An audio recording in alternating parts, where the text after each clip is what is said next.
Assalamualaikum warahmatullahi wabarakatuh. Perkenalkan, nama saya Utari Nur Afifah dengan NPM akhir 215.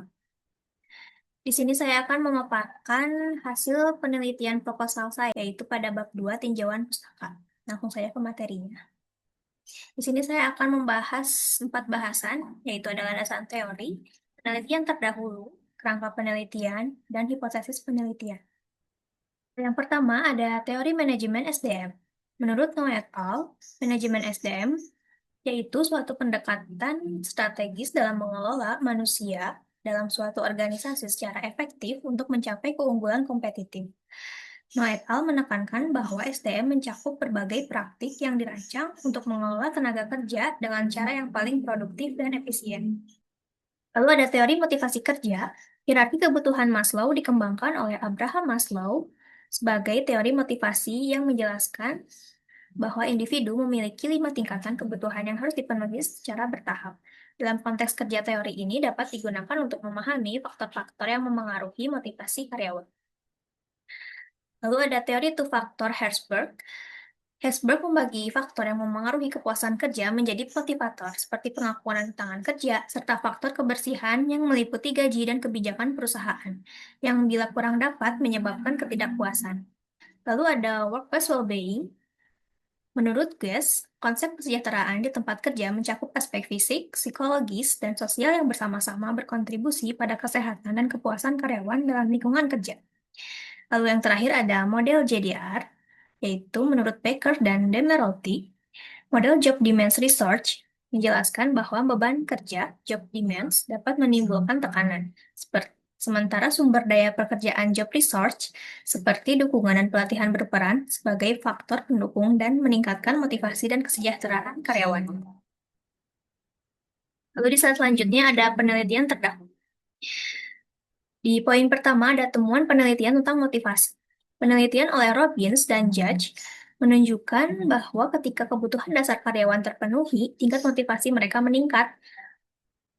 Lalu menurut Lutans juga menambahkan bahwa kurangnya faktor higienis dapat menyebabkan ketidakpuasan dalam pekerjaan.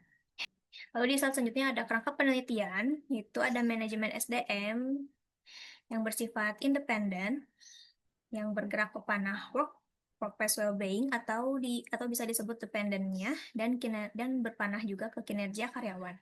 Lalu di bawah workplace well-being bercabang job research atau moderator yang memoderasi hubungan ini. Lalu di slide selanjutnya ada keterangan pada gambar yang sebelumnya. Yang pertama ada variabel manajemen SDM atau disebut independen mengarah ke workplace well-being. Panah dari manajemen SDM ini menunjukkan pengaruh positif. Lalu ada workplace well-being yang mengarah ke kinerja karyawan atau yang disebut dependent. Panah dari workplace well-being ke kinerja karyawan juga menunjuk pengaruh positif. Lalu ada job research atau model GDR sebagai variabel moderator yang menghubungkan panah antara workplace well-being dan kinerja karyawan, yaitu yang panah putus-putus dari job research ke garis penghubung antara workplace well-being dan kinerja karyawan menunjukkan moderasi. Lalu slide selanjutnya ada hipotesis penelitian. Pada hipotesis 1, kesejahteraan karyawan berpengaruh positif terhadap motivasi kerja. Lalu pada hipotesis kedua, motivasi kerja berpengaruh positif terhadap produktivitas karyawan. Lalu pada hipotesis ketiga, kesejahteraan karyawan berpengaruh langsung terhadap produktivitas karyawan. Lalu pada hipotesis keempat, motivasi kerja memediasi hubungan antara kesejahteraan karyawan dan produktivitas karyawan. Lalu selanjutnya ada kesimpulan. Secara keseluruhan, teori dan penelitian terdahulu menegaskan pentingnya workplace well-being dalam meningkatkan kinerja karyawan.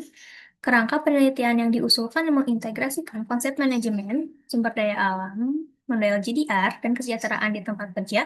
Hipotesis-hipotesis yang diajukan akan diuji untuk melihat hubungan antara variabel tersebut secara empiris. Baik, demikian dari paparan materi saya. Mohon maaf bila ada kekurangan atau kesalahan. Wabillahi taufiq wal hidayah. Wassalamualaikum warahmatullahi wabarakatuh.